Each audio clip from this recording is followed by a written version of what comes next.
We are. What's up, Okay. Instagram? How you doing? What's going on? Are we live on Instagram? Said we were. Said we were. Never lies. It's always correct, and it never lies. I think it takes a second. Oh, crap. Maybe.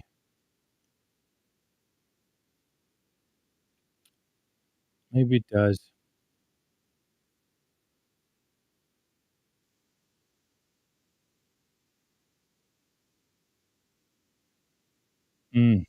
All right, we got a big show today. Big show today. Crazy. Yeah. Unbelievable show today. I mean, what are people going to do? Comments will appear here once the broadcast starts. Are we in? I don't know. It probably takes it a second to get going. Who knows? It says we have one viewer. There we go. The viewer's just coming in. There we go. It's on now.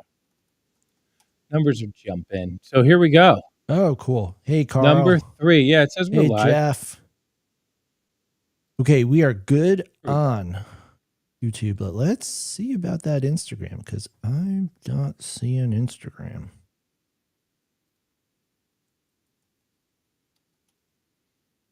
Says we are live. All right, here we go. We're back. Welcome to the show, everybody. Anybody welcome to our Monday show. Anybody seeing us on Instagram? Sorry, that's what it's called. Yeah, I mean, we're definitely up on YouTube. Definitely up on YouTube, but I'm not seeing us on IG. Let me just... It's probably because Instagram shut down. I'm going to just... It's the only reasonable... Yeah, Instagram is not happening right now. The only reasonable suggestion. What happened to Instagram? I don't know. All right, well, let's not worry about it. Okay.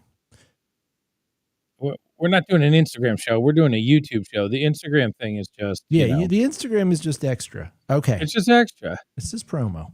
All right, should we get started? Should I hit the button? What button do you have to hit? We're mass communicating. The mass communicating button. There we go. You know what we got to do? We got to get like a video that goes with this.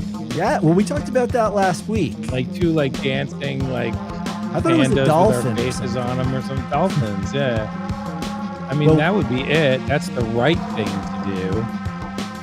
You know, that's the right thing to do is to get ourselves going correctly. Coach Joey checking in. Coach Joey. A lot of people hopping on for the day, saying hi. What's going on? We see our friend Bobby Sessions. We see our friend Laura Brooks. Katie Cheeks is here. Carl, Jeff. Becky's here. All right. Well, this is cool. I mean, look, this is the day before tour, you know? Was the night before tour. This is the most important live stream of our lives right now. Well, yes. Well, welcome back to Touchdowns All Day Live. I'm your host, Max Dawson, joined once again by John Barber on the eve of the TDB 30 tour. Every time I say that, it's a mouthful. TDB 30. It's like a little bit of a tongue twister, but we're doing it. That's right. You're about to leave. When do you take off? I have no idea. I haven't even packed yet. I have not packed. I don't know what's going on. I got to play Frisbee for 6 hours today. And I've been doing stuff all day. I've been working on stuff all day long. I have to make sure that I have all the materials that I need for tour for mixing and studio work and stuff, so I don't get disrupted in that sense. And I forgot to pack clothing. I don't know what to do about clothes. I got to get on that for a second. Just go to the closet where all the Kirby shirts are and grab a handful of them, shove them in a duffel bag, and you'll be all set. Yeah, right. A lot of Kirby shirts this couple of, I'm only gone for 2 weeks and then I'm home. So yeah. I don't look at it as this like sometimes you look at tour and you're like, oh my God, how am I supposed to pack for this? Like I need 2 bags. I need FedEx to send one bag and deliver me another one. It takes forever. And now I'm just like, for 13 days, it's no big deal. It's a vacation. I'm on Bisco vacation. Well, the laundry situation on tour can be pretty gnarly. I've definitely like come into backstage areas where people are about to fight over who gets to put their underwear in the dryer. That's right. That's why I don't wash on tour. Just buy a new pair. That was my philosophy for a long time. Was I would go to Walmart and they would have like $10 like multi packs of t-shirts and socks, and I would literally spend $30 on like 10 pairs of workout outfits. And then I would just throw them all out, because what do you do when you sweat in something on tour? Like, you're not going to put that in your bag for 4 days until laundry day shows up, right? So you can't really carry it around. I mean, you can put it in like a Tupperware or something, but the shirt's only worth $1.50. Yeah. So there's not much you can do. But everybody has yelled at me about that method. And for some reason, people think that clothes need to be reworn, that you can't wear clothing once. It's like this thing, and people get, their inner hippie comes out and they just scream at you for wearing a piece of clothing just once and then throwing it away just right into the landfill. Yeah, it's like people are so uptight. They really are. I mean, there's an endless supply of things that get used only once, like every single piece of individually wrapped packaging that you've ever used in your entire life. Deodorant cases, like after you're done with your deodorant, you don't refill it, you throw it out. And it's just like, I throw it out after one use because it's been on my armpit. It's already dirty. I need a new one. It's already gross. Already gross. We should start that trend, single-use deodorant. Well, John, while we're on the subject of clothing and fashion, there's one person who is our go-to. You might even call him the unofficial stylist of the Disco Biscuits. I wouldn't call him that. You wouldn't call him that. Well, someone would, not you. But he happens to be here today. I'm, of course, talking about our friend, special scene correspondent, Alex Mazer, joining us from the Earth ship in Taos, New Mexico. Alex, welcome to Touchdowns All Day. Thanks for having me, guys. It's great to be here. Yeah. Great to be back on Touchdowns All Day. Alex, what do you make of this philosophy of just wearing all the clothes once and throwing them away? As someone who sells t-shirts outside of the shows, that could actually be a very profitable business model for you. That'd be very beneficial for me. So I can go on the record and say, yeah, do that. Well, I wouldn't wear one of your t-shirts once. That would be, what would be the point of that? I mean, your t-shirts are a scarce commodity of comedy and textile woven together. I'm talking about like just an off the rack $1.25 like Walmart t-shirt, maybe even like an all white Walmart, like Hanes. Like if it's all white, I would definitely just wear it once or not at all. I mean, there's an innovation that could save you all of the hassle. Just go on stage naked, loincloth. I mean, look, I'm wearing the what? The Red Hot Chili Peppers. Yeah. A tube sock. I mean, look, as bands go, they had very little laundry to do. Yeah. I never thought about it that way. It was simply an expense cut that they were doing. Nothing to do with the look. I mean, look, the problem is it's not on stage where I'm wearing clothes once. It's in the workout room of the hotel. So it's really the hotel that's got to be like, just go. You don't need to wear clothes in our workout room. Go for it. Disco Biscuits surprisingly never invited back to that hotel. Well, Alex, we blame the fans. It's great to see you. As our special scene correspondent, we thought it would be fitting to have you on to talk a little bit about everything that just went down during Dead & Co's second annual, and we hope it's an annual event, residency at Sphere in Las Vegas, as well as to preview GD60 coming up very soon, Golden Gate Park in San Francisco. So before we start out, Alex, what's new with you? What's going on in the world of New Springfield Boogie these days? Oh, man. Well, I got back a couple of weeks ago and somehow I'm still unpacking, but it was an excellent experience for me. I went there to see some shows, obviously, but to build my brand and network and make money. And I checked every single one of those boxes in spades. So I'm very, very pleased with how it all went. And you know, like I love like the spirit of Shakedown's alive, you know, that you can hear people like talking about how like it's elitist experience now, but like I see penniless teenagers that are sleeping in their cars out there and they're getting into the shows. So it can be done. But I, you know, you interviewed Mark and he talked about when he was on Shakedown with me for a few days. Yes, with Squirrel. Right, and how it kind of like demystified the whole thing. You know, it might, if you're not used to it, like it can be intimidating, but it's just the best. I love Shakedown so much. Just interacting with people all day, and there's so many characters. There's so many cool people from all these different walks of life, and like we all have overlapping interests. Particularly in my case, the people I'm interacting with are the people that are coming to talk to me. They have very specific niche overlapping interests, and that's The Simpsons and the Grateful Dead. So when I'm talking to strangers, like we already have inside jokes together. So that's pretty cool. I mean, it almost sounds like a perfect idea for a sitcom, but what do I know?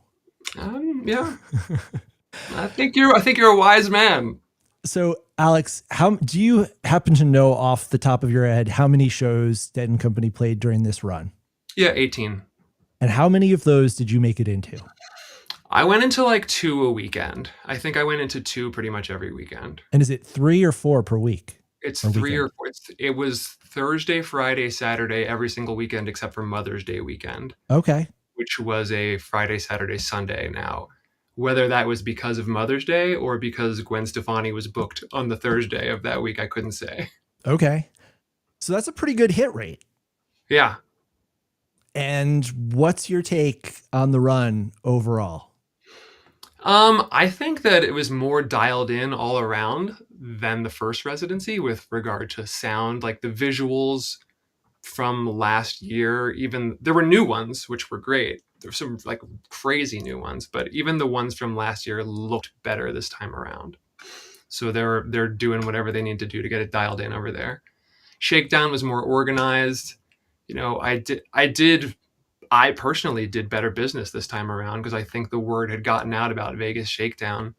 Like my first weekend back, I did better than any of my previous weekends the previous year. So I have more inventory, but I also just think the word is out. Mm. The band sounded better. I thought the light show looked awesome this year from what I saw in the in like social videos and stuff. It looked like the past was like they had a small screen that they were like duplicating to make up for the difference of the size of the screen, and now it looks like they just are programming literally for the size of the screen. Is that I think I've heard that one of the segments is, you know, you're in San Francisco in you know, modern day, you see like modern day cars on the street, and then you kind of lift off and go into outer space. And I was told that that segment was filmed on cameras that were specific to the sphere. And that was they had that segment last year too, but it was pretty cool. And then it bookends the whole experience because at the end you I hope I'm not ruining this for anybody, but you kind of come back down to earth and it's, you know, the 60s and you see like old cars on the street. It's really cool. John, have you made it to the sphere yet? Not yet. I have not gone to the sphere. Had a number of invites, and I invited him. I know, and I mean, look, it's just, I don't know why it hasn't happened. I literally could get on a plane, go to the sphere, and come home. You're a busy man. It's been a whirlwind, but after seeing this run of Dead shows online, I really feel like I can't believe I haven't gone yet.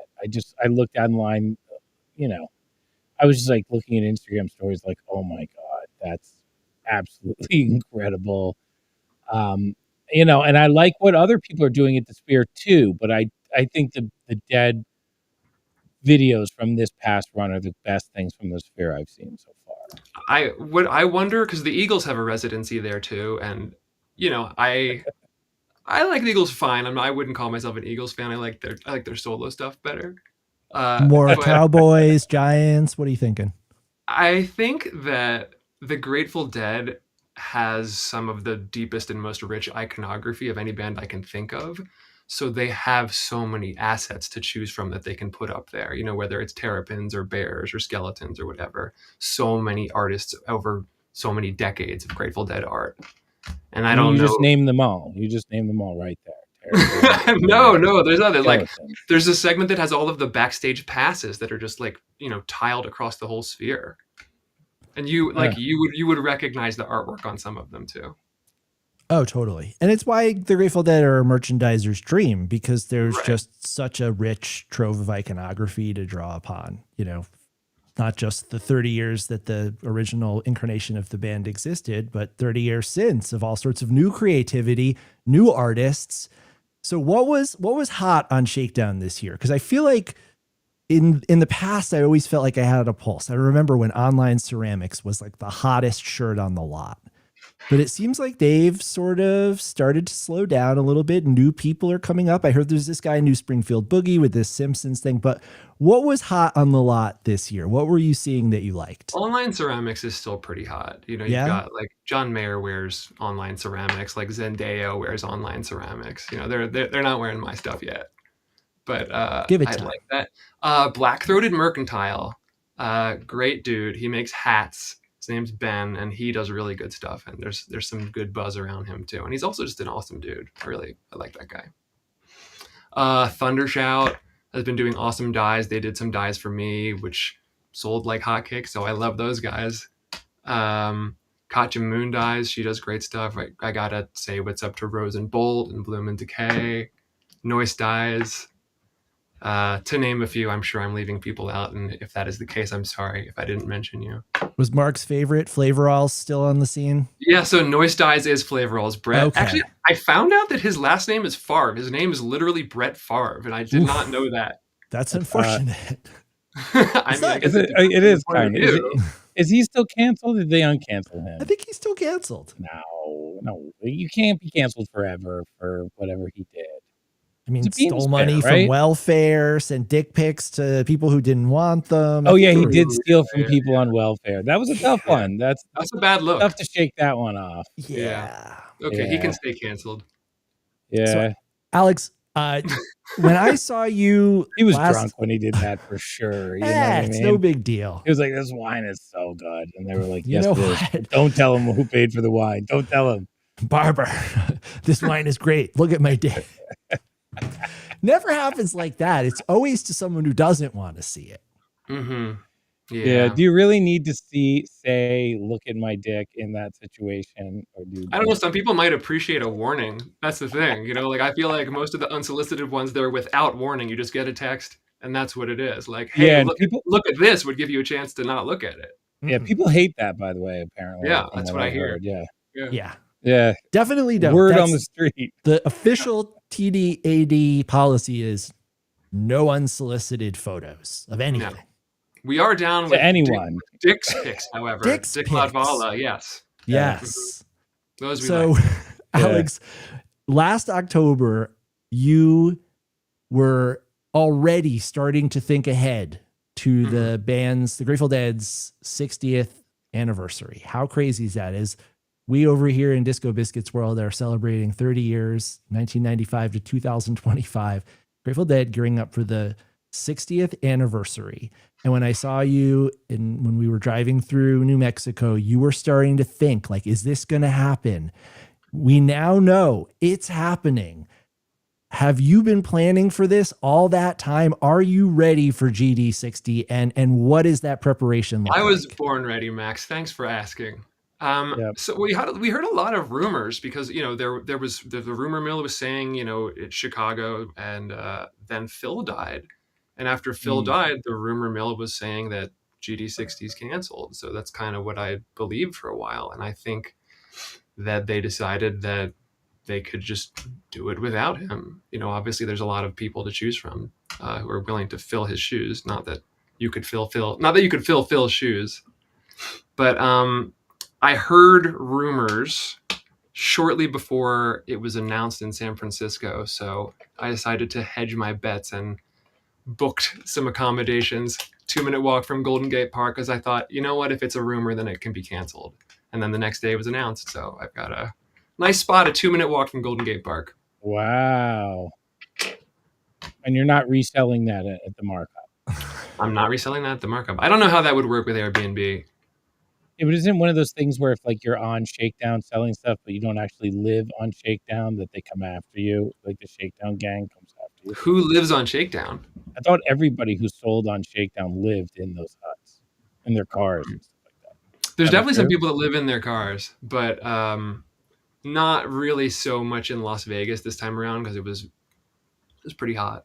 Yeah, Squirrel lives in a tree. Squirrel lives in a tree. And I thought it was inside in like the lobby of a hotel. Wasn't that the big problem? Okay, so yes, last year, the first weekend it was outside in the parking lot of the Tuscany, and then it was moved into one of the ballrooms, which was so funny to see because it made you realize that Shakedown was always a convention. We just never noticed because it wasn't in a ballroom.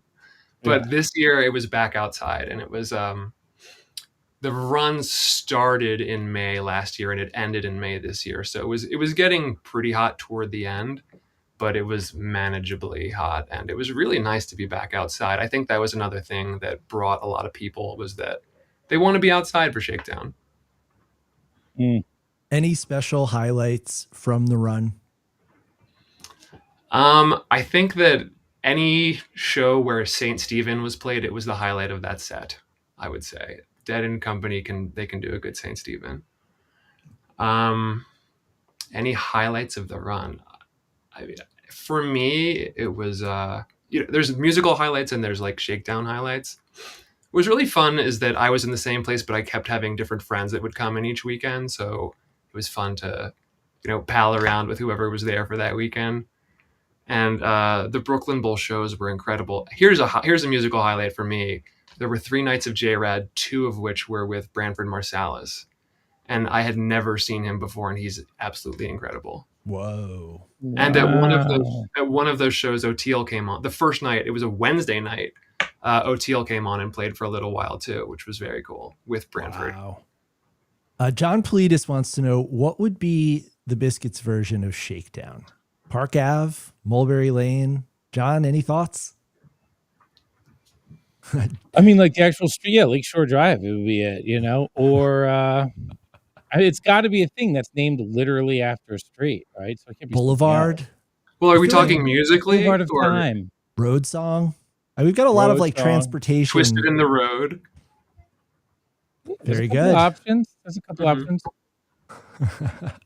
I don't think they wrote Shakedown Street thinking they're going to name a road on lot about this. You'd be surprised.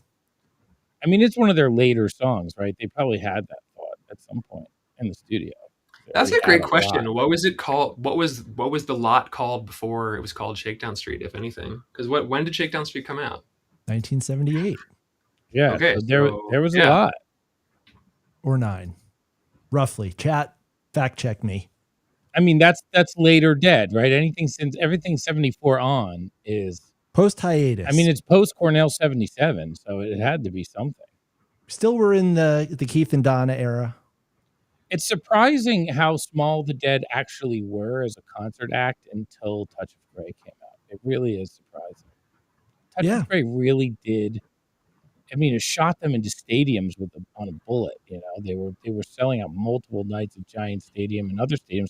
And I don't know if they were doing all that beforehand. I'm not sure where they were. Do you attribute that to Touch of Grey, or you think that was just the coincidental timing? I think you have to attribute it to Touch of Grey. Touch of Grey was on MTV. Yeah. They didn't have any other videos. They had like one Peter Gabriel video and a Madonna video. The Hell in a Bucket video is quite Bobby good. with a duck. Yeah. All right, I'll explain something to you. I saw the Touch of Grey video 6,000 times when I was a child. I never saw the Hell in a Bucket video. No, yeah, the Hell in a Bucket video never. Still never seen it? I've still never seen it. Never. Wow. But when I was a kid, that Touch of Grey video came on because I used to live with my grandparents for like the whole summer. And they had MTV. We didn't have MTV at my house. We had no cable at my house, but my grandparents had it. So I spent the summer with my grandparents, and my grandmother, God bless her soul, would like make me French toast every morning. And I would put on MTV and hang out in her little living room area. And literally Touch of Grey played like 6 times a day, every single day. That kind of sounds I see that video morning. Yeah, MTV. Yeah, it's like a morning. It's like kids MTV. Yeah. Yeah, it's a bunch of old dudes, and then they turn into skeletons, and the song's like doo, doo, doo, doo, doo, doo, doo, doo. I was a kid, I couldn't get enough. It was the greatest thing ever. And my generation, when we were 18 and 20 or 16 even, they were in those stadiums just crushing it. I think it was directly related. Well, I was going to try to pull up the Hell in a Bucket video, but the technology was too complicated. Wait, it was right there. Try it again. Try it again. I had, unless. Well, you guys talk for a moment. All right, I'm going to tell you a little bit about it. Here's a preface to Hell in a Bucket. It starts out in a bar. Bob Weir's in a bar, obviously, as the song starts out. Yeah. It's the same as it's their version of the Bruce Springsteen song "Glory Days," right? Well, I haven't seen that video. Is there a Glory Days video? Glory Days is like, I saw that speedball. There we go. Oh, there it is. Yeah, there's the duck. Okay, so we're going to play little pop-up videos here. Let's do that. Barber comments on music videos from 1987. Oh, it went away. Oh, wow. The video could be longer. It could be long. They're like Jerry's at the bar with the bikers. Wow. See, this is what I thought the Grateful Dead was based on the name when I was a kid. All the skulls and stuff. I thought, oh, this must be like a hardcore heavy metal band. Yeah, it's like a Motley Crue video, and then there's Jer Bear. Is that actual Jer Bear or is that an actor? That's an animatronic robot. It looks like an animatronic Jer Bear. It's just I think that might be actual Jer Bear, though. Bobby, the duck is also real. Dude, nice shirt, Bob. Look at that.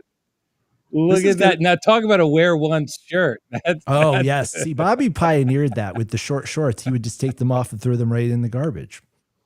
I do love the Miami Vice powder blue jacket, though. It's a good look. With the this is going to play great for the audio-only version of the podcast. I just This is incredible. Well, describe what's happening. Okay, it looks like Bob Weir just got a chair over his head in a bar fight. Is that Barlow next to him or just some guy with a beard and a vest? I don't know. Now he's in bed. I think Bobby had a period, huh? This is good. Yeah. I mean, did he borrow that shirt from Rod Stewart? Where did he get that from? He got that from Crockett from Miami These Vice. guys clearly went for it in the MTV world. Like, they were clearly trying to be pop stars. I mean, look at this. Yeah. Oh, Mickey and Billy in devil costumes. Love it. Oh my God, I gotta love this guy, dude. He's all chained up. I mean, honestly, Bobby is just as hot today as he was back then. Yeah. He's a good-looking man. Just throw a poncho on him and you'd basically have the same guy. Dude, how close is this to Severance? The scene of Severance where he's like in that weird like bedroom and there's goats and there's like this is where they got all their great ideas for Severance right here. I think, unfortunately, after this, John, our whole plan about keeping the work computer and the porn computer separate is out the window. There are goats. We had a dedicated computer for this. We had a dedicated porn computer, but not anymore. The worlds have mixed. It just goes to show you, though, the most countercultural band of all time is still going for it in an MTV world here. Yes. They're going for it. And I think they got there. They really, the Touch of Grey video was massive. That was a good video. So wait, John, you had an MTV video. We did. We had a video, but we just didn't put the band in it, which was a huge mistake. It was all like... Was it, though? I think so. We were hot back then. We were good-looking kids back then. Just nobody told us that. Everybody told us we were ugly, but they were wrong. You should have had the pink Don Johnson blazer. I don't think I could have pulled off this look that Bobby's got. What was the big video for you guys? Was You and I? You and I was a big one where the robot gets into the dance club, and then On Time was the song that made it onto MTV for a while. Was On Time, like the studio version. And we did a video for one other song too. I forget, maybe Widgets or something like that, where it was like, it was just like we had a film guy who was doing this stuff, and we didn't want to put ourselves in the video because we were just like, poorly managed, frankly. I mean, it's bad management. The managers are like, okay, we're going to make your most viewed marketing promotional thing, and you guys aren't going to be in it. This is crazy. We're going to hide the band. It's crazy. Yeah, we're just going to take this word and put it out there. But like the Gorillas were hot back then. They weren't in their videos either. It was like a thing. Well, they were cartoons, John. Yeah, but at least they had avatars that they were hiding behind. Like it was, or not even hiding. Like there was someone you could look at. Someone who was the focus. Right. Yeah, exactly. I think they missed that point. They missed that point. I love this. Bobby's hanging out in this totally not sexy shot right here. Yes. And then this is the best. This is a very fear and loathing shot. Yeah. Or it has like nowadays it looks like I think you should leave. Like, did Tim Robinson make this video? When's he going to show up in a hot dog costume and be like, it wouldn't look out of place. It's nice that Bobby has this. Look at Phil. Bobby can show this to his daughters and say, and this is how I met your mom. Phil looks like someone's dad wandered in looking for their daughter. Oh my God. The duck. I've gotten some good memes out of that duck. The pig. Brent playing the piano with the duck. So does this duck qualify as a Grateful Dead character now because it's got 3 shots in a video that nobody ever saw? In my opinion, yes. Oh, okay. I love it. Now it cuts to the live concert footage. God, I loved Brent when I was a kid. He was I think if you were to make like Hell in a Bucket art, you would absolutely put the duck in it. Yeah. I guess so. I mean, you'd have to at this point, but like, I don't hear the duck when I hear the song. Well, like, I don't even know why the duck. Why is the duck in the video? It's not like there's a quack in the song or something. He doesn't mention a duck in the song, does he? There's got to be a story why there's a duck in the video. I mean, who doesn't bring a duck out to the bar when things are getting crazy? Come on. You guys have seen The Wire? Come on. John, we're reaching the halfway point of our episode. Should we take an ad break, or are we still sponsored by Kleckner? We are. Let's do our ad break. Let's do an ad break, John. All right, hold on. Come on, give the people what they want. Let me get my read up. I don't have my read. I'm busy over here watching this incredible video of the Grateful Dead at the top of their career. But I want to do my ad read. You know what? We might change things up because our second ad. What? We got a second ad? Our second ad is for our friend Kevin Abrams, who just happens to be here. Hey, let's bring him on. He's here. Kevin. What's up, dude? Wait a second. I didn't even realize that I was going to see Maze, and look what I'm wearing. Oh, my God. What? It's a third ad. Yes. It's an ad within an ad. Baby. I'd like to take this opportunity to endorse New Springfield Boogie. This particular shirt worn by Kevin Abrams. That one is called Jurassic Parton, and it features our dear Dolly Parton riding the Tyrannosaurus Rex from the Jerry Garcia Run for the Roses album. And of course, the amount of compliments I get on this sweatshirt has the highest compliment to observation ratio of any piece of clothing I've ever owned. That's what you're looking for.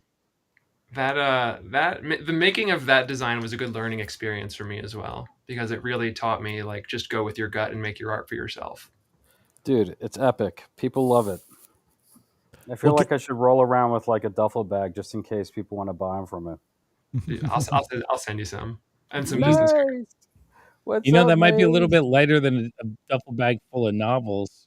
You know what I mean, brother? It makes a good point. Luckily, we have digital books, the ebook. Oh, yeah. Yes. And Kevin, you are here rejoining us a few weeks after your original Touchdowns All Day appearance because your book, Mount Forgotten, is now officially on sale. Congratulations, first of all. I hear that it's number one in a number of categories on Amazon based on pre-orders alone. Wow. It's been sort of cool. I mean, thank you, Biscuit fans. I'm sure you guys contributed. So I'm very flattered and honored and thankful, and I feel like I got a lot of work to do. Barbara every day recommends like 30 different things I can do with my social media to really amplify, and I'm really bad at all of them. You've done 0 of them. I've done 0. I posted a teaser today. That was my big announcement. Is this the teaser that I didn't like? Yeah, this is the teaser that you thought was completely. I haven't seen the teaser. Can we show the teaser? We're gonna show the teaser. This is the world premiere. And Kevin, unfortunately, I don't have the most up to date one. I just have the one from Friday. We'll link to the most up to date version, but I'm gonna play the teaser. By the way, if you don't use this teaser anymore, the Dead is re-releasing Hell in a Bucket, and they need a video idea. Hey man, at least I don't know how the original can be topped. This will top it. To top the original. Just have to add a duck on skis for the teaser, and we're there. I do have an animal theme in this teaser. It's not going to let me share sound, but it's okay, right? Is the sound important, Kevin? I mean, considering that it's like actually an excerpt from some Disco Biscuit people. What? Score. Let me see if I can get it. I mean, this TV situation is awesome, but look at us live streaming. Where are you, Alex, right now? Nevada, New Mexico? New Mexico, yeah. Look at this. Yeah, unfortunately, Pennsylvania, California, New Mexico. This is crazy. What's going on? I'm in my office. I'm in New Springfield Boogie Enterprises. All right, I'm going full screen. Kevin, you can narrate. It starts with a quote from the book.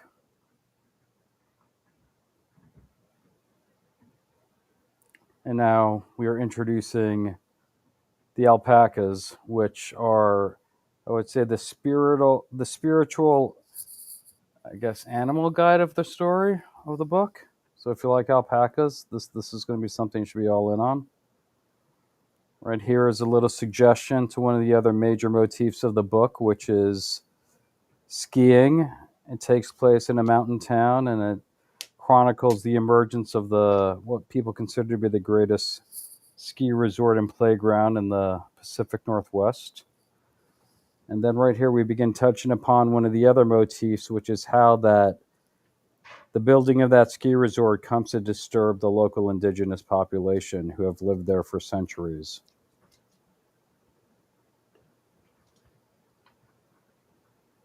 Amazing. It plays definitely better with the music. I'm not going to lie. It's very atmospheric, but that's probably why Barber didn't like it, because I think his quote to me was, dude, this is too David Lynch. Yeah, I was imagining the Twin Peaks theme over it. Is there such a thing as too David Lynch, though?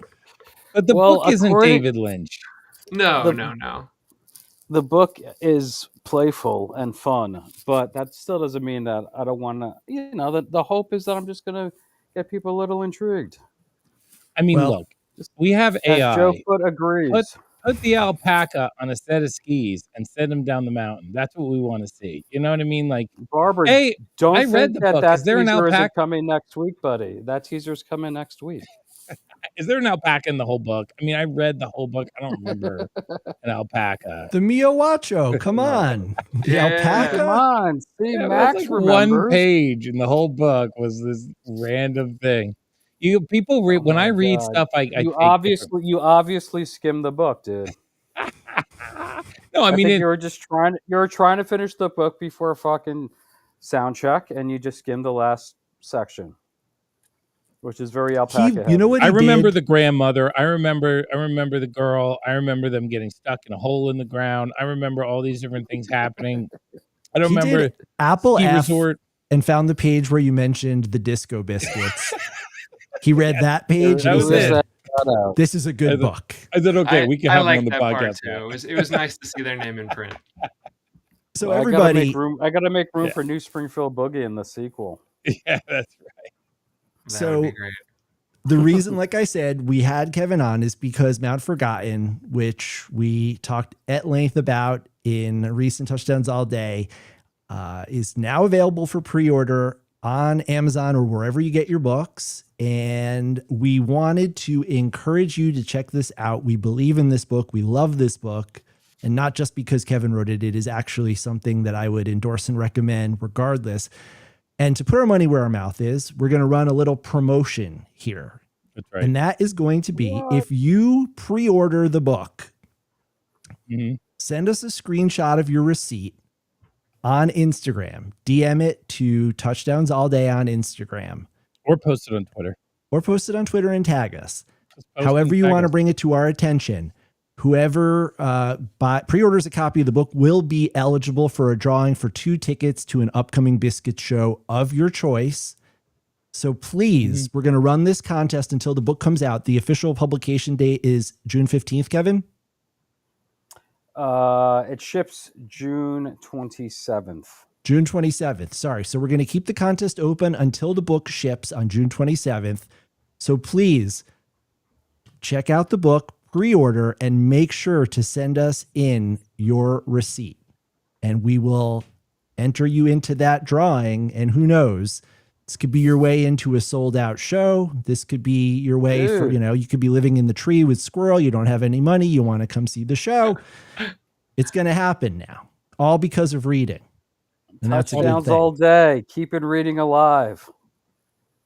That's right. That's the mission of this podcast, is to make people read. I mean, Maze, who would be proud? What former Trekkie would be proud to keep reading alive? That would be LeVar Burton, and you beat me to it. Woo! Dr. Burton. Wow. So, Kevin, last week we'll edit that part out. Keep AI alive. Last week we did a listener question episode, and one of the things that people wanted to know about was the guitar contest in Vermont back in like 1996 or something like that. Were you Barber crushed? The Barber guitar contest, the John the Jet Setter? John told the story, and I was kicking myself because I thought you were there, right? Didn't you make that trip up to? What was your recollection? Because I want to compare notes, your version versus John's. My recollection was sitting in the back of Brownie's Astro van in like some sort of leather chair for a long time. And there may have been some hallucinogenics involved. I can't speak for everybody else, but I may remember that for myself. And then in addition to it, I remember getting there. We stayed with one of Brownie's friends, and Barber disappeared. And he came back, and all of a sudden he played the song for us.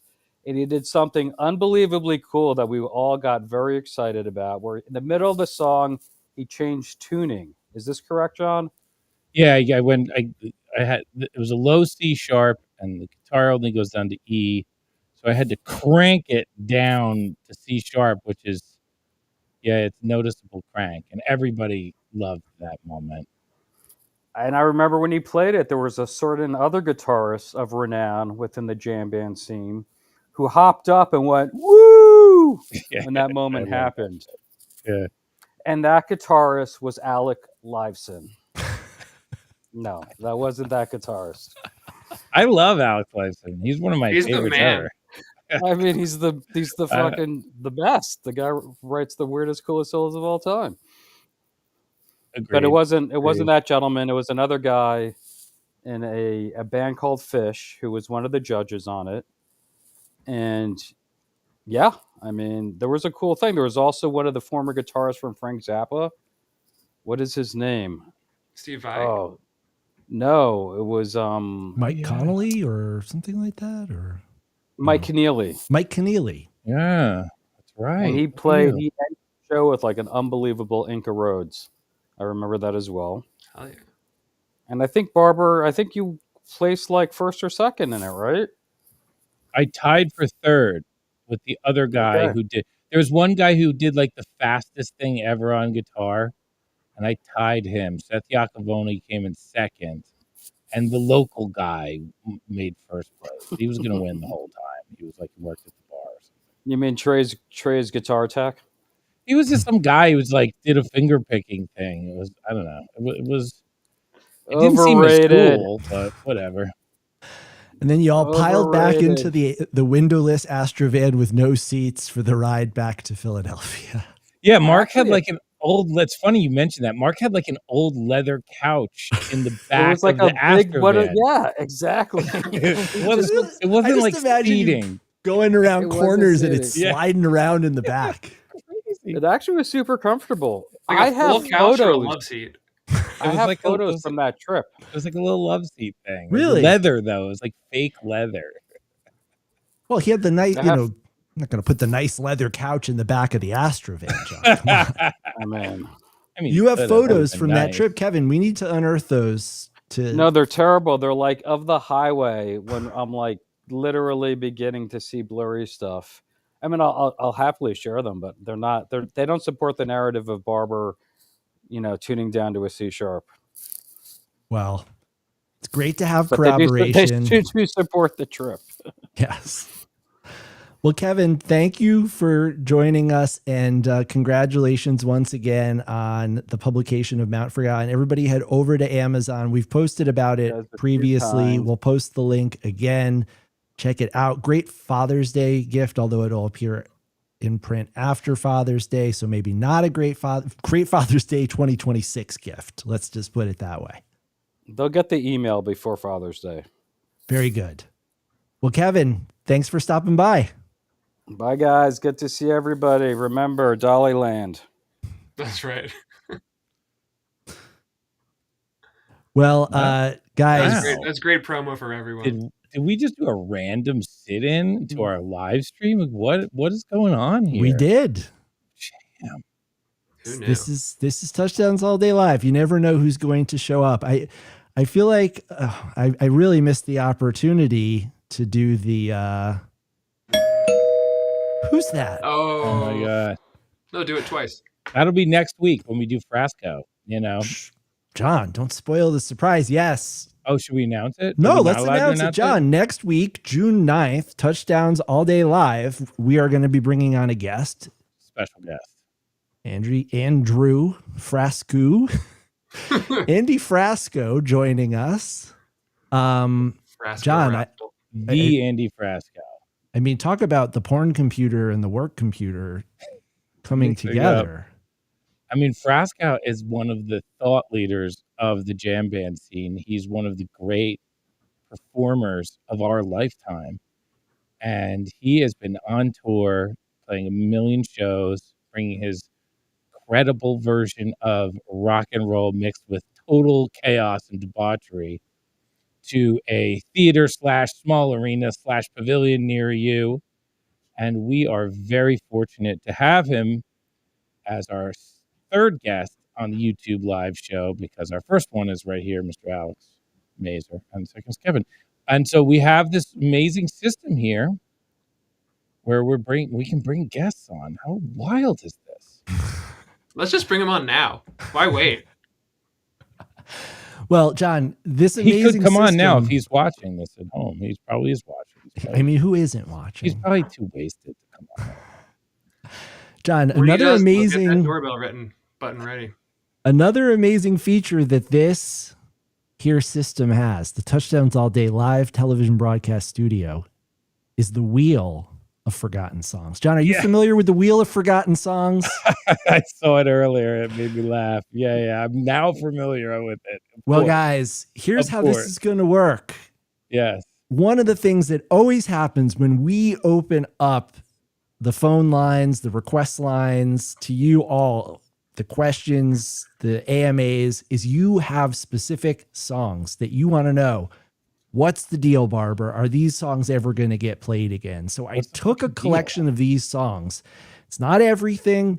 It's just a random cross-section of things that I've been seeing people ask for on Discord, on Fantasy Tour, in various chats, Facebook, everywhere where people are talking about the biscuits I was looking to see. And so I put together the Wheel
All right, as much as we love the wheel and how great the wheel is. Oh God, I did not cue this up properly, so this has a lot of introduction on it. Sorry. We're gonna play the songs that we think y'all maybe want to hear.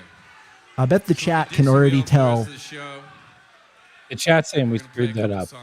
They said the audio turned off. Huh. Did they not get the clicking? Most of you've never heard before. Most of you have. Can the chat hear? Are we back in audio land? Did we spin a wheel and then there was a wheel being spun in the audio as well? There was a when the wheel spun, yeah. Wow. Or like in the audio of the show. Oh, maybe. I don't know. Dan Berkowitz and Jenny for making All right, we're back. Yeah, They can guys, hear the us problem now. is I clipped the version and it had like 2 minutes of chatter in the beginning, and now I'm playing it. And I did not put the right version on the computer, and so it's playing the wrong version, but it'll be in a few seconds. Is We this will hear. Atlantic City? Let's go to the chat. What show Who is knows this? what version this is? Give you a Because hint. we just name dropped Berkowitz on stage. You just We must name love dropped that. Berkowitz and Jenny. Oh yeah, Jenny. Yeah. So this Jenny- is from the now actual Jenny Campbell, whatever her Wheel name was back then. Spin Show, I can never February remember. 15th, 2007. Oh wow, I forgot about this song. It's awesome.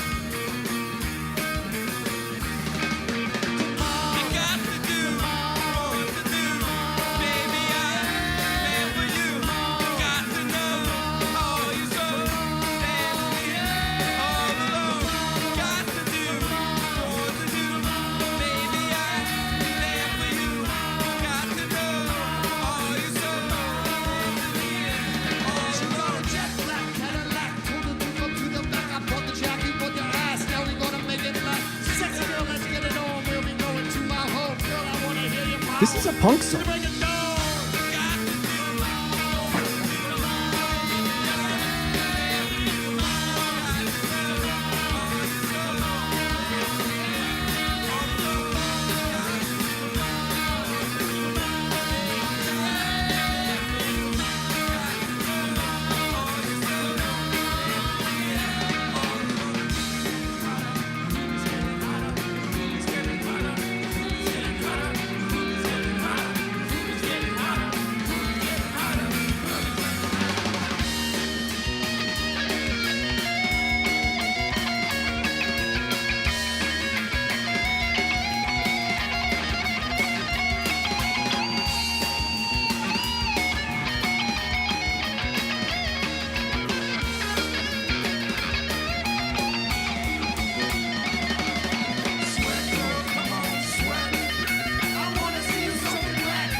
Oh man.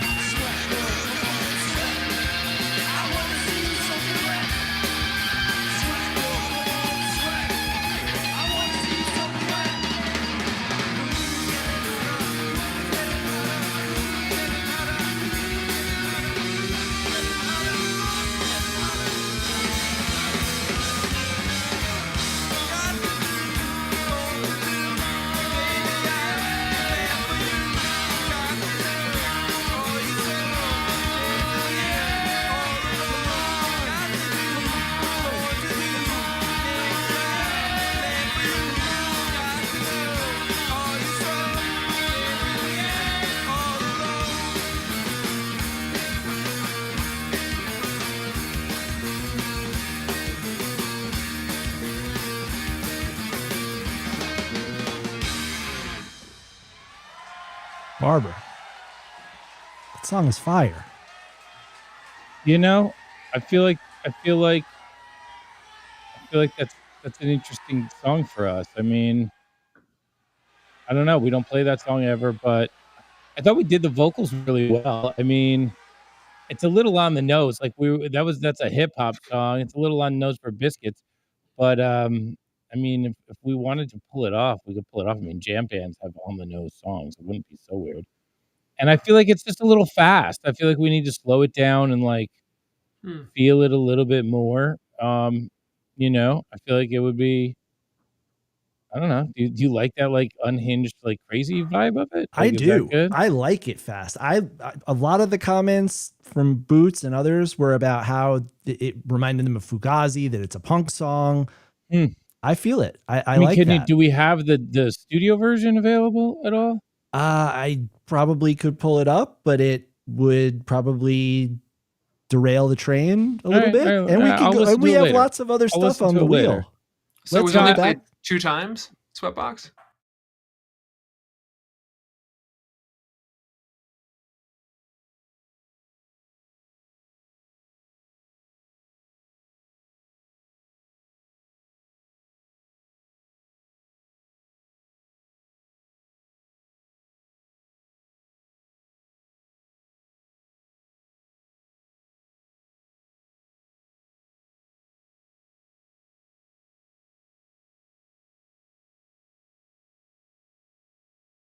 Sweatbox is you know, and that this thing is more like it's just like a different punky thing, and I probably wanted that like more big beat like world beat thing that's in the song, but you know, whatever, it is what it is. It's just different takes. Like Mark's bass line is also like on a bass where like we probably used an 808 lot. There's probably no bass line on the song. It's probably like drums tuned to notes that are going. So it's just like a different world. Yeah. Well, John, I'm going to go back.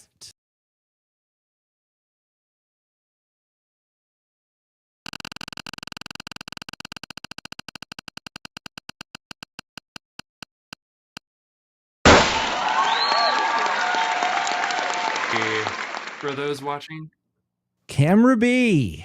Yeah. All right, John, do you want to set up Camera B?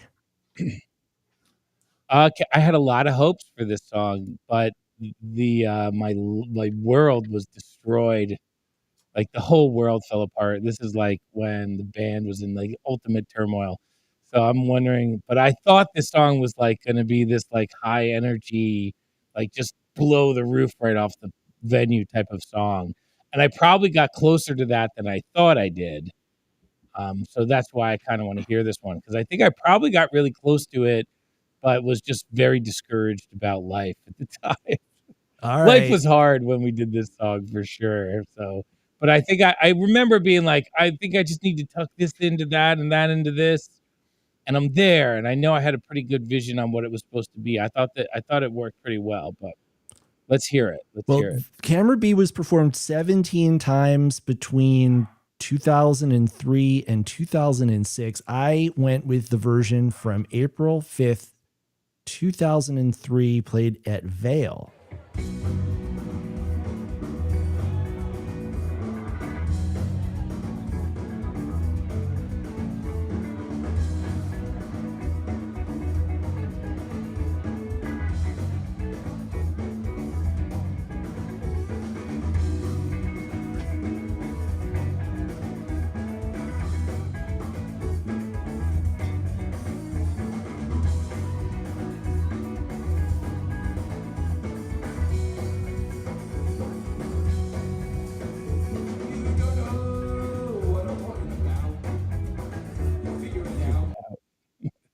I'll tell you right now. Yeah, I remember this one.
Song's crazy. Yeah. Awesome. Could use a horn section. I agree. I agree.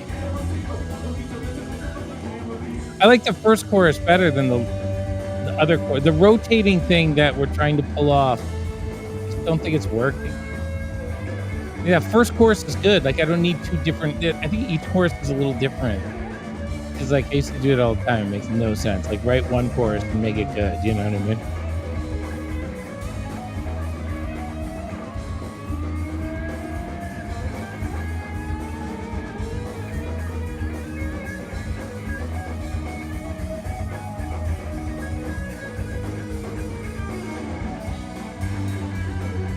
Boots. There he is. Boots approving of the first chorus. First chorus.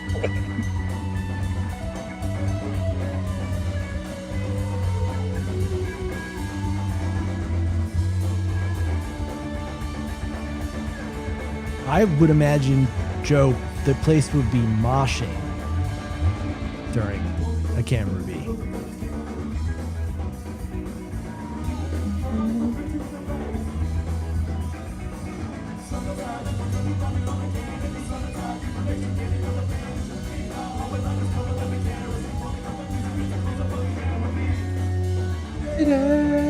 Yeah, it's fun. Whew. I just got the chills from that shit. Yeah. Yeah. Yeah. Yeah, dude. That song's legit, dude. That's a good one. I don't know why we don't play that one. That's a smasher right there.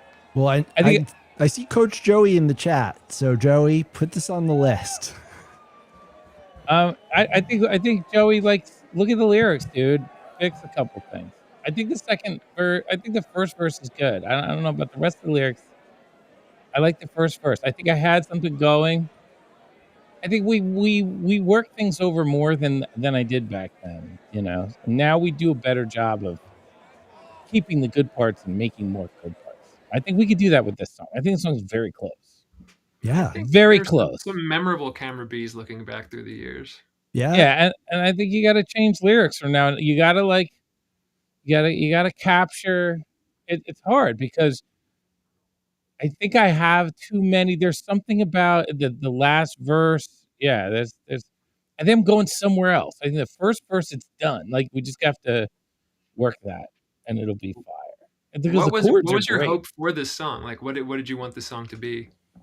Pretty much what it is, but I think I just wanted, like, the things that I hear it now, and I hear, like, it's too complicated in the choruses.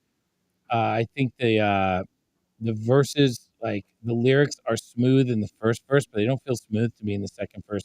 And that third verse is in a weird spot, and I would just move those things and just fix those things. Like, there's no point. As soon as you joked about the horn section, I could hear it. Yeah. Yeah. Because it's a ska song, of course. Right, it's like it's a ska punk song. Yeah. It's Should we go hot back? chords though. That's a nice set of changes. It's got that spookiness. It's cool. Yeah. Yeah. I went through a heavy Sublime period. It's probably from that period. I'm still in that period. Are you? I am. Well, let's go back to the wheel.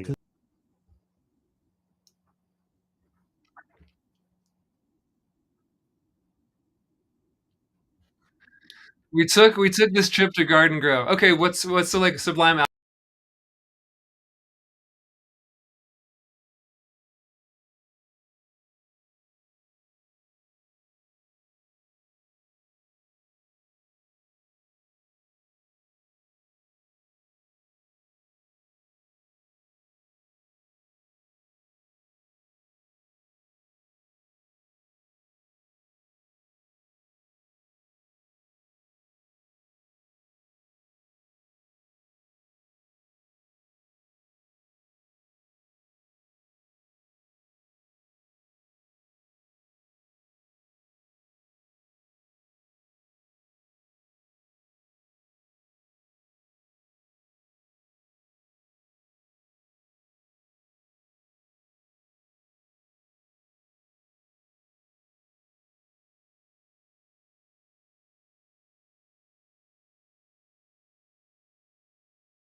and somebody else there. Now they can hear us again. Well, if you couldn't hear us before, we were asking you all in the chat a question. I don't know why that's a shame. We had some good banter while that wheel was up that they missed out on. You guys missed our best banter of the day. Well, you'll have to listen back to the podcast in the audio feed. We landed on... Some guy was like, I think I'm better at Teams than these guys. It's like, A, what is Teams? And B, you must be pretty awesome at Teams. But... We're not 9 to 5 people. We don't. It was know like teams. A banter war between the chat and us. It's like we should have like things where we turn off the connection and we make fun of each other. See who comes up with the funnier shit. All right, so this is Fever from where? This is Fever from October 1st, 2003 in Baltimore. Yeah, I love this song. This is cool. This is Sammy on drum. Yes. Yeah. John, set the stage with Fever. You only played it 7 times, 2003, 2004.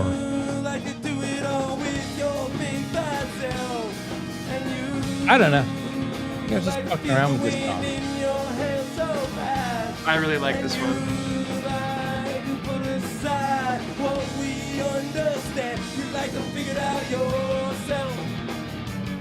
It's your fever serenade. You gotta dance on our table and take us all away. You like to do it for yourself. You like to do it for yourself. You like to do it for yourself.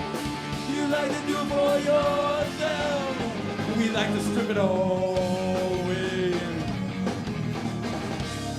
It's awesome. I forgot how cool this song was. I think this song used to just scare the crap out of all the hippies. You know what I mean? We'd have this like great audience of hippies, and we'd play this, and they'd look at us like, ah, you know. And you park a big fat car on my front yard, and you stole the cookies from my house, and you find the simple life to be too much of a hassle for your mind. You like set it up, knock down, put aside when all the world is watching. You like to do it for yourself. You like to do it for yourself. You like to do it for yourself. You like to strip it all away. I thought Teams was funny, Jeff. I thought Teams was funny. I agree. I think Teams was the right punchline. Teams was the right call. Yeah, don't second guess your humor, man. Stay with your humor, dude. Don't second guess it.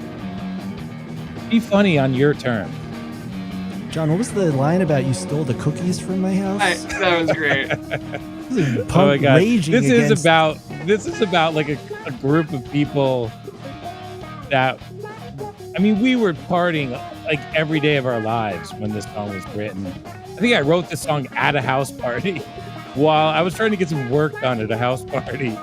And yeah, I don't know. It's just,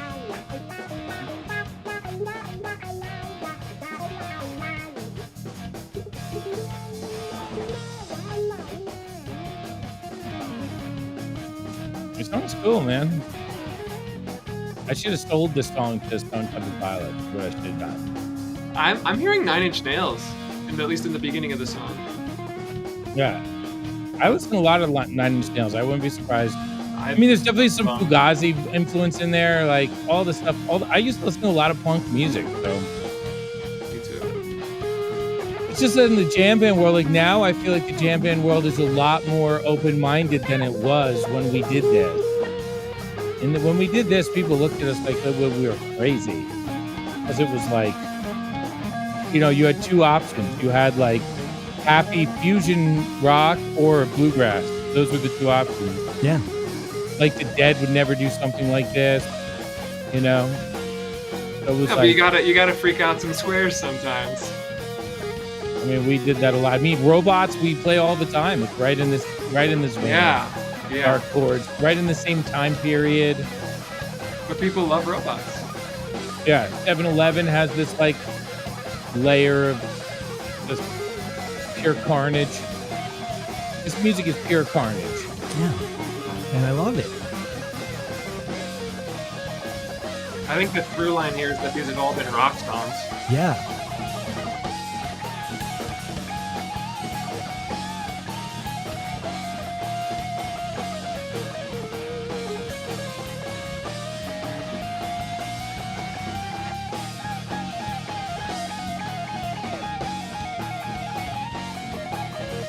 What you guys can't see is that Kevin Abrams is still on, and he's busted out a guitar, and he's playing along to the jams.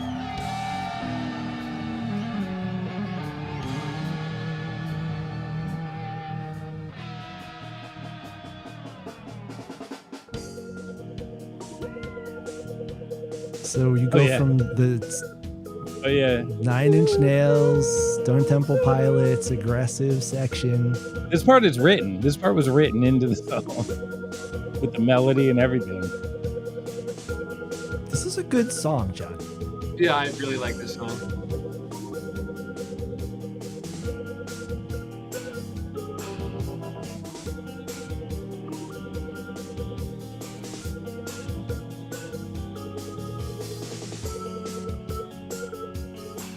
Yeah, this section with Alan.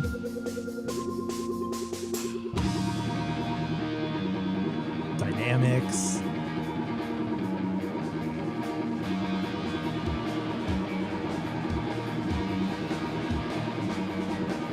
And you shoot out a shotgun barrel through the windshield and shot too far. Down the highway at 120 miles an hour. I can hear Trent Reznor singing that. There you are. You crossed out of Cops Pass, North Carolina, and you're gone. So long, and the gods tell me so. You like to do it for yourself. I got the chills again. I love these songs. That was so great. You like to do it for yourself. And the gods tell me so. I love that line. We like to strip it all. It was hot too. It was really hot. It was really hot. Joe thinks that we rigged the wheel to land on Camera B in Fever. Joe, that would assume that we know how to operate the technology. Yeah, seriously, we can't even make the audio go through the wheel. What are you talking about, dude? We'll spin the wheel one more time, and just imagine. I'm going to turn to the chat. Entertain yourselves for the 5 seconds Seriously, while the be wheel funny. is.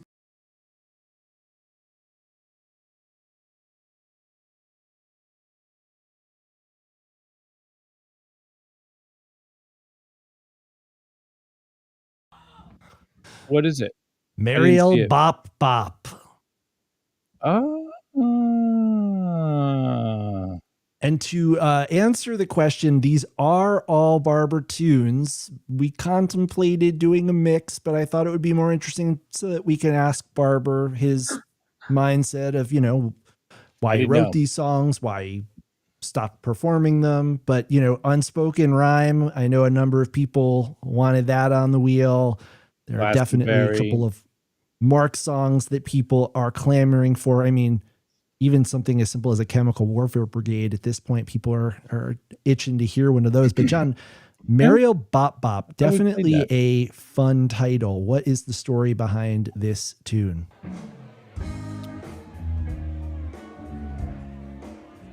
I used to like stay up late at night and like just try and be creative. And I remember this song was like, I mean, you can just see me at 3 o'clock in the morning being like, you can find me. You can just see me at 3 o'clock in the morning, like everybody else is asleep, like trying to like get this thing out.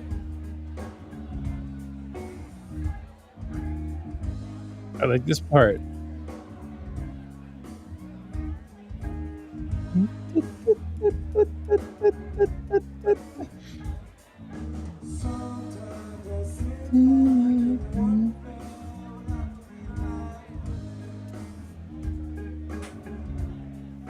Oh, even.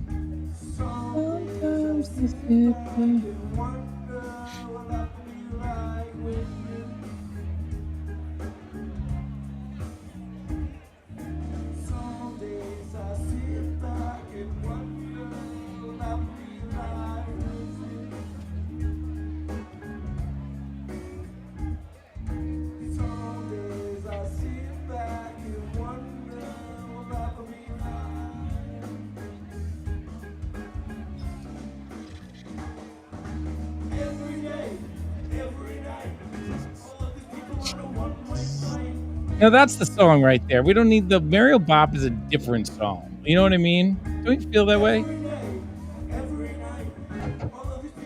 Home way. There, that's the hook.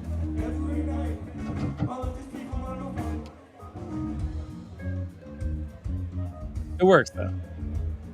Nowadays, I would split them up.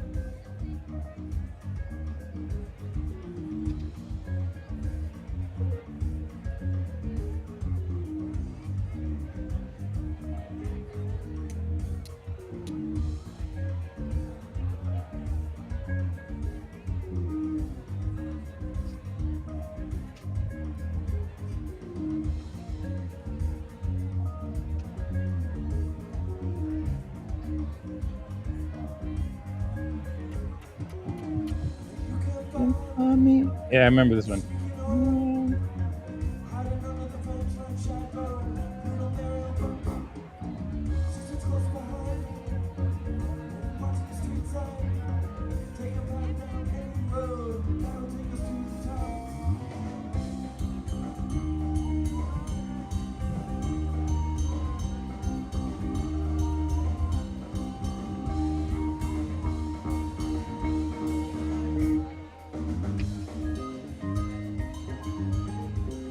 Yeah.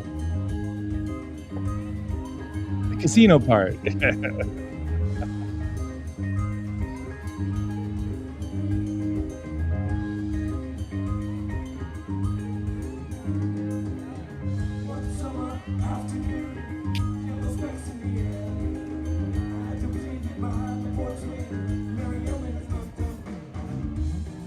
Woo.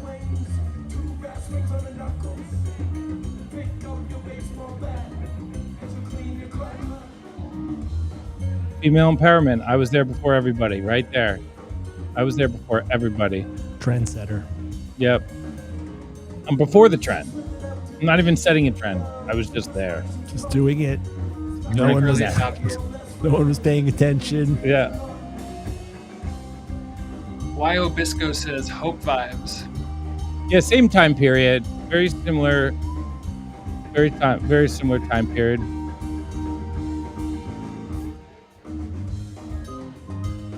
This is fun.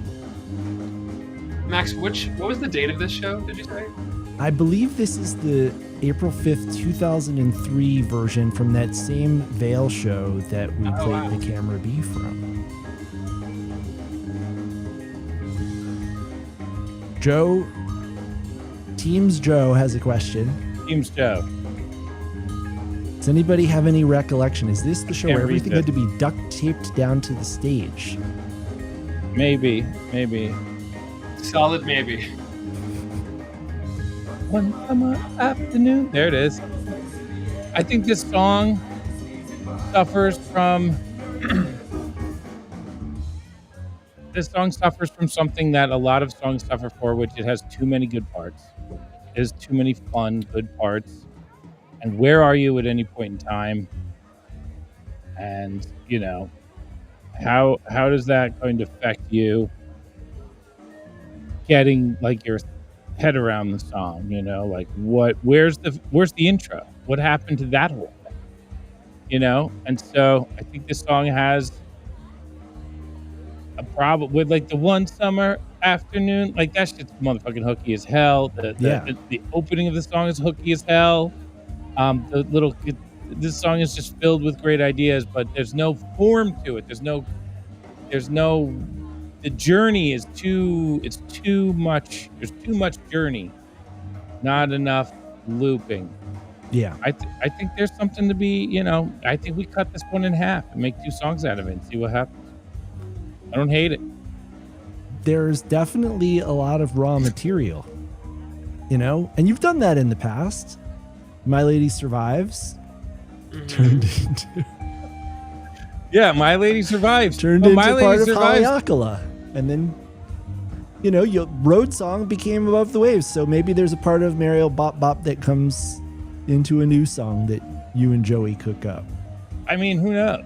Who knows? Like it could be one of those things. You know, it could be one of those things where you just basically. I would like you to write a song called Teams. No, Joey's got that. Joe Food's got that.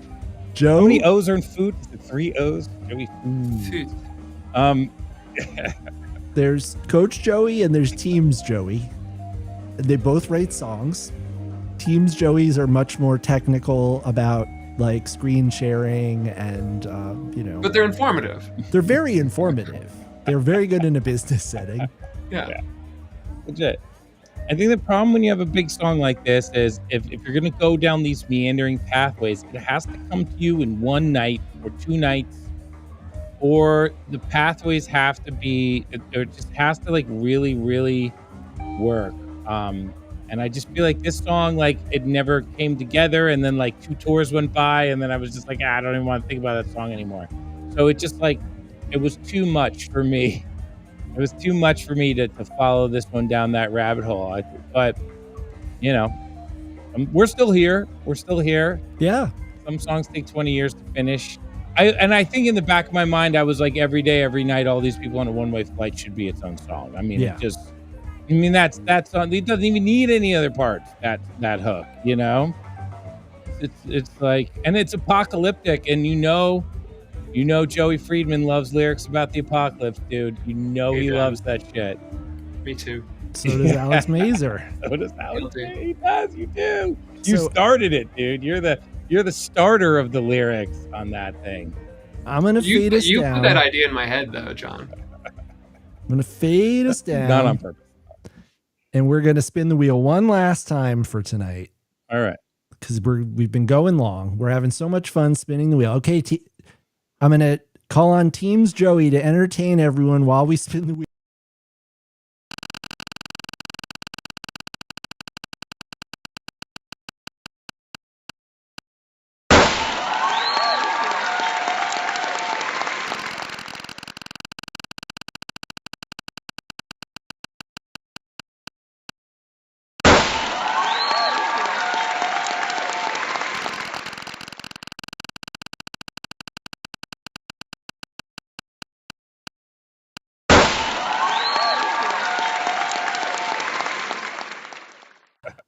All right. Do it.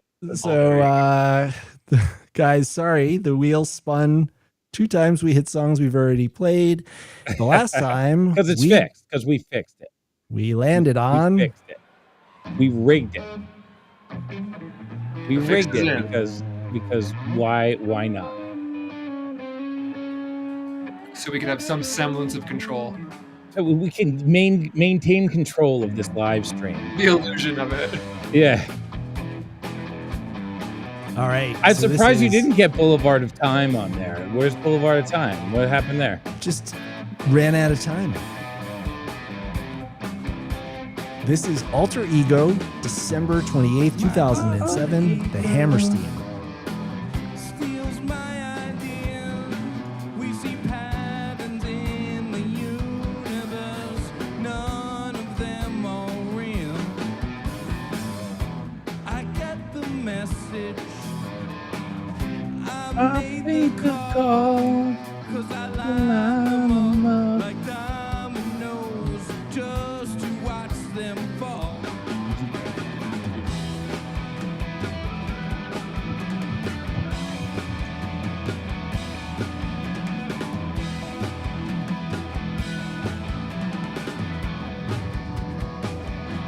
Patterns in the universe. I wanted to see what the fuss was about. Yeah, I remember these lyrics. All these ways, a million dreams where I never forgot. Feel it coming down, never touch the ground. Sorry, Max, which one is this? What's the date? December 28th, 2007. Okay. Feel it coming down, never touch the ground. World is in your hands, catch it if you can.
That's cool. Yeah. So That's John, this cool. one only got 4 plays, all within the span of about a month at the end of 2007 and 2008. I think what happened with this song was we just like couldn't get together on it. It wasn't written with the band. It was me and Harry wrote the song together, and I just think the other guys in the band were like wanting to change, wanting to like do other things, you know. And they weren't feeling the song. I also was very uncomfortable with this song because it was such a departure. And it's like it was such a different song for the Biscuits. I also don't love the second verse at all, and I don't love the light thing, you know, of the. I don't like the third verse the way it starts on that other vocal idea. I think this song needs a rework by the band. You know what I mean? Like the band needs to rework it because me and Harry were going for something, and I think we got there, and the demo was what that is, but. I don't know. I don't think it's not a Biscuit song to me. It doesn't even sound like one now. It has a lot of potential to be a good Biscuit song, but the Biscuits would have to turn it into a good Biscuit song.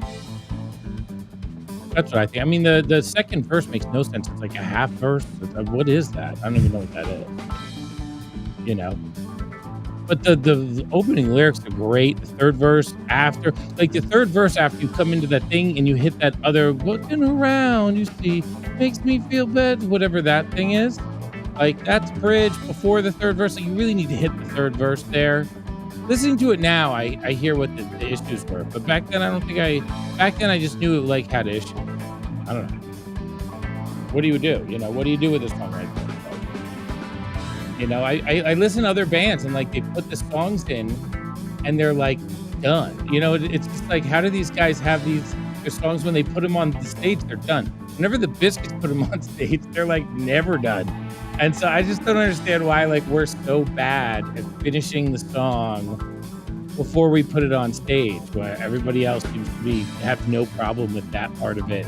Are we like the ultimate like homework procrastinators or something? Like I don't know what it is. Isn't that kind of by design though? Aren't you like workshopping songs on stage? When the Biscuits have to, like, everybody's very creative in our band, so you can't tell somebody play this and expect it to work. Like you have to let everybody add their creativity to something because they're going to come up with something better, frankly. And you just have to get reps in. And when you tour as much as we do, your reps are going to be on stage. You know, it's very hard to get studio reps in the band that doesn't sit in the studio ever. But I think it's more courageous to work it out on the stage. You know, you're taking chances in front of the audience, which is very cool. Yeah. Which is like what a lot of people would like to see, is bands taking chances. I mean, you would think we would do it on Teams instead of on stage, but you never know. I think Microsoft has got this guy in our chat being like, remember to talk about Teams, guys. Don't have an account.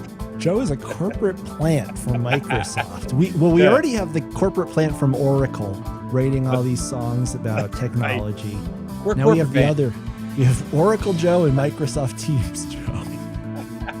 Yeah, I'm looking at Joe. There's two other rarities here. There's also a Mastermind is played in this show, and Where the Streets Have No Name. Yeah. Yeah, was Tommy Hamilton in that Streets Have No Name? Yeah. When we have him, that song really works. Mm. It's only been played twice, I think. Yeah, 2 times. Yeah, but I hope that I don't know. I love doing shows with T Ham. He's one of my favorite guys to play with. He sings so great. He's got such a great vibe. The jams with him. I love the jams with him. I hope we get more T Ham looks in the future. Well, funny you should say Let's get that. him on. John. We could have him on the podcast. I don't know if he's as fun on a podcast as he would be. No, he's going to be at Camp Home again. Oh, right. Both Okay. Toms, we've got Bumper and T-Ham, will be part of the Super Jam on night 1. So, great opportunity for you and Tommy to do a little guitar duel. I dig that. The third, Where the Streets Have No Name. Yeah. Let's do it. I love that song. I think the Biscuits have a cool ability to do that song. John, this is another song that just sounds great. That, you know, obviously there might be parts of it that you want to rework, but it's got good bones. I mean, look, I just figured out the nice thing about listening to these songs for the first time in 20 years is you get that first play experience. Yes. Which is what I need to finish these songs. I need to hear what it's like again for the first time. And I think I get it. I think I get exactly what needs to happen to it. Trash the second verse, get rid of the bridge before the third verse, go right into the third verse, add the bridge back in later because it's good, but find a cooler spot for it, and, you know, done. Wrap it up. Done. And like the chorus is cool. I guess you guys like the chorus for this song? Yeah. It works for you? Chad? Mazer, what do you think? I think it works. Would you change any lyrics to the chorus for this song? I probably would. Go for it. Go for it. I'll do it. Change it up. Let's add. I feel like the lyrics could get a rework in the chorus for sure. It might be fun. They don't need to, but it could. Well, one thing that I will say, you know, when you're describing some of the roadblocks that you hit with these songs, I know you still hit roadblocks, but I watch you guys find ways to get over them, around them, under them. You know, you guys and Joey working out. Okay, let's rearrange. Let's drop a chorus. Let's move this part to over here. Mm-hmm. And so songs that maybe haven't hit the way you anticipated they would their first 3 or 4 performances, by you guys being persistent and being methodical, and by Joey bringing that kind of like music director perspective, these songs end up finding their footing. And I would have loved it if we could go back in time and have Joey perform that same sort of surgery with you guys on some of these songs, because a lot of these songs, like I said, the bones are there and people love them. They might just need to, you know, be shaved and reshaped. This one, at least this part, sounds like it belongs fit in with a contemporary show. Like, yeah, the first ones we listened to, with the exception of Mariel Bob Bob, all were like rock songs. Yeah. This is a great jam top, like this link right here. Yeah, I like this. And like, the Dead did help flip 15 different ways. They reworked that. I mean, I've learned how to play that song and been like, this is not the way that it is on the album, or this other way, or this other way. So it's been done. It's not so weird. It's just the Biscuits insist on doing it every single time. You know what I mean? But, you know, what are you going to do? What are you going to do? That's when I would have liked On the Wheel is Slipknot. Yeah. Well,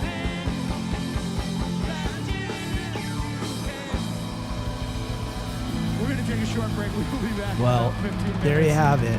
First installment of the Wheel of Forgotten Songs. John, I think this was a successful experiment, if not technologically, musically at least. Technologically, I loved it, but you know, you can never make the Microsoft guys happy. No, they're tough. Bill Gates. Tough. They're like, "Where's my snacks?" Well, John, we probably should do our live read for Kleckner and Sons before we say goodbye. Let's do that real quick. Ladies and gentlemen, our podcast is sponsored by Kleckner Appliances in Allentown, Pennsylvania. There's like 5 locations, but just go to one. Ask for Steven. They're celebrating 80 years of providing the best appliances for their community. Buy a 42-inch Grill Pro grade grill or a Speed Queen dryer. If your total is above $1,000, you will win 2 free tickets to the Summer Disco Biscuit show of your choice.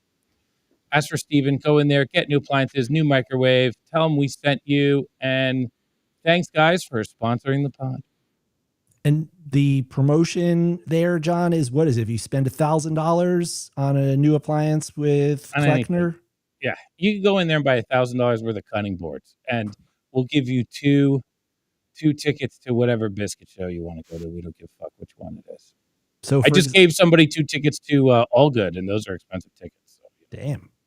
Yeah. Well, there you have it, guys. Thank you to our sponsors. Thank you. I'm trying to make everybody come back. We'll figure it out.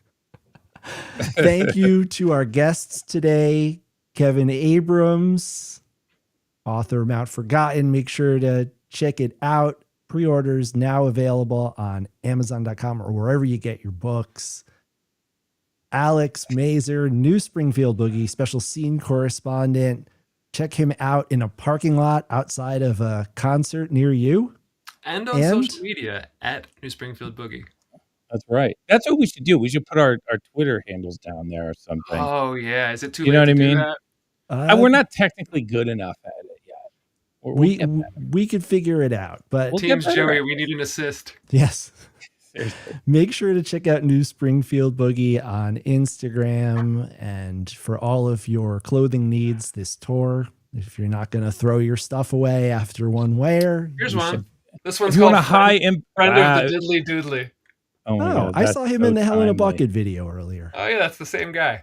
So is that a cross between Puff Daddy and Ned Flanders? Is that what that is? That is it's like a P. Diddy Ned Flanders shirt. No, it's like Flanders, says Diddly, so it's friend of the devil, but friend of the Diddly Doodly. I like that. I like that. That one did well. Well, guys, thank you for tuning in, and thank you for bearing with us as we continue to experiment with this fun technology.